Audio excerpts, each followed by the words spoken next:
for the pain, suffering and hurt of these stolen generations, their descendants and for their families left behind, we say sorry.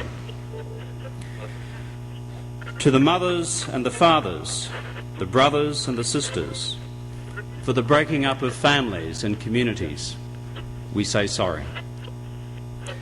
And for the indignity and degradation thus inflicted on a proud people and a proud culture, we say sorry.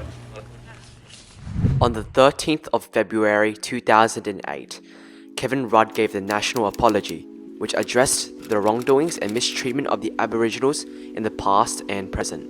It was the first time in Australian history that a Prime Minister had recognised the painful and horrible experiences that Aboriginals had endured. The speech was broadcasted on an unimaginably massive scale, as it was on TV for all to see, as everyone stopped in time to witness the apology. This made it very memorable at the time, striking attention all over the nation as their Prime Minister, Kevin Rudd, spoke in the Parliament, apologising to the Aboriginals who had been affected. Mr. Speaker, last year I made a commitment to the Australian people that if we form the next government of the Commonwealth, we would in Parliament say sorry to the stolen generations. Mr. Speaker, today I honour that commitment.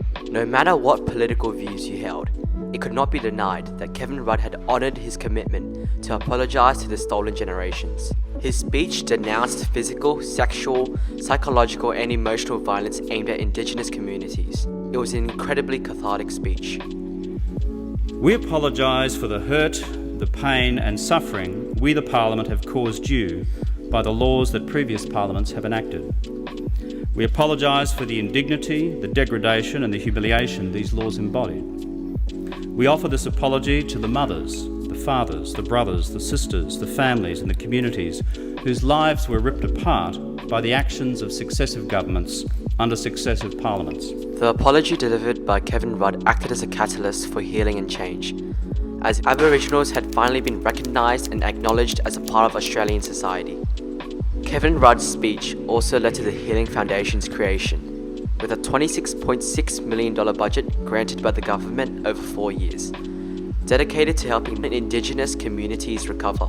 Over those 4 years, 45,000 Aboriginals were supported with this money. Closing the Gap was also introduced in 2008, the government describing it as a strategy that aimed to reduce disadvantage among Aboriginal and Torres Strait Islander people, with respect to life expectancy, child mortality, access to early childhood education, educational achievement, and employment outcomes. It was expected to close the gap in life expectancy by 2031. So all of these things considered, has anything really changed? Have we gone closer to closing the gap in establishing equality? In some aspects, yes. For example, the Healing Foundation is still ongoing and is still helping Aboriginals today.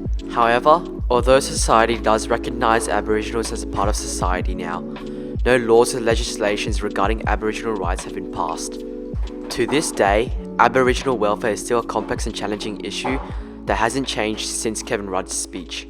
In February 2019, the government shut down the Closing the Gap policy after an analysis of its 10-year operation. The committee reported, a revolving door of Prime Ministers, Indigenous Affairs Ministers, and senior bureaucrats have all but halted the steady progress hoped for by First Peoples.